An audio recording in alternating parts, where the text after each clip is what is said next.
It was January 2017, and I found myself setting some financial goals, and one of the financial goals was to buy a house in the year. So we spent most of 2017 saving for down payment. Our plan was to buy a house for $350,000, and we needed to have 20% down payment. But since we live in California, I spent most of my time on Zillow looking for homes that I could not afford.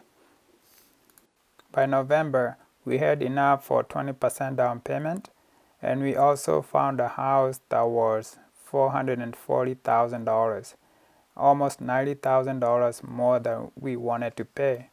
But we negotiated down to $420,000 because the house needed a lot of renovations. After a few weeks of negotiation, inspection, paperwork, we finally emptied our bank accounts and we got the key to the house. In 2018, it's when we realized the actual cost of owning a home. Bathroom and roof remodel are very expensive. In 2019, we have learned our lesson and we decided not to spend any money on the house, just save and invest. And then came year 2020.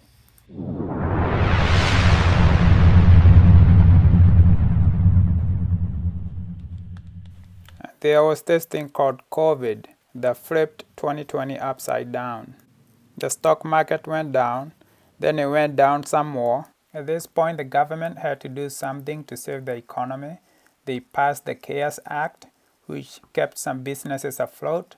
They sent people stimulus checks, but they also allowed people to withdraw money from their retirement accounts without penalties, and they can defer taxes for 3 years. And since my job was affected by COVID, I knew I qualified to take out some money from my 401k.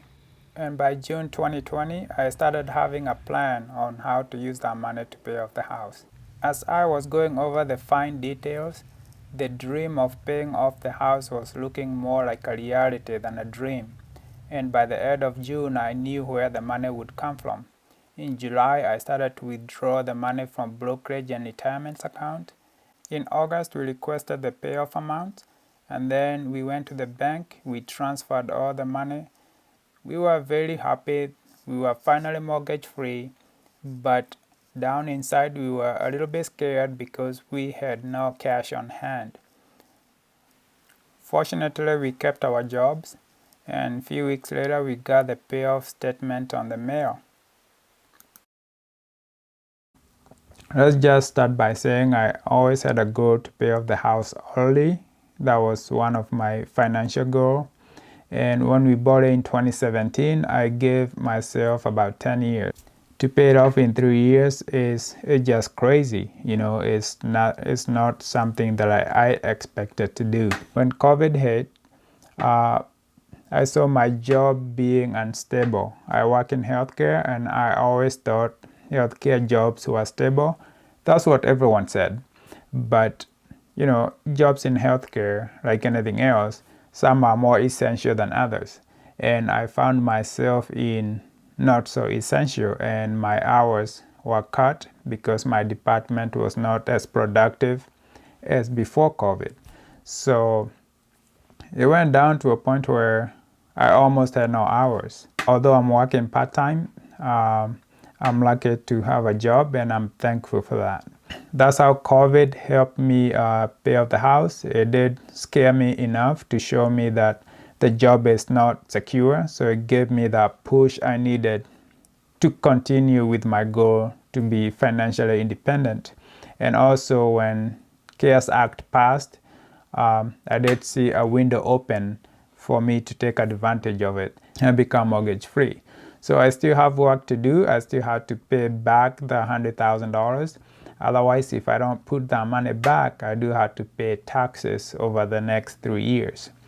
Taking out money from your 401k to pay off a mortgage is huge because it can change your life.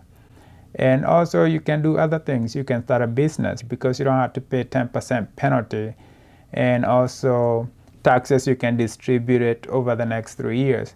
So if it's something you always wanted to do, it's a chance for you to do it.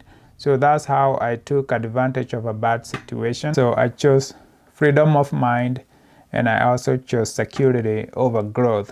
So it's a cost I was willing to pay. Most people would say it's a stupid thing to do because I'm giving up growth for security, but it's personal finance, and that's what I wanted to do. And to be able to pay off a house at age of 35 or pay off a house within 3 years is a huge accomplishment. And I figured at 35, I still have about 30 years to work, and I can focus on putting more money in retirement account and also investing for my future. If you have any question, please leave it on the comment below. I'll be happy to answer them. And stay healthy, and I'll see you on the next video. Thank you.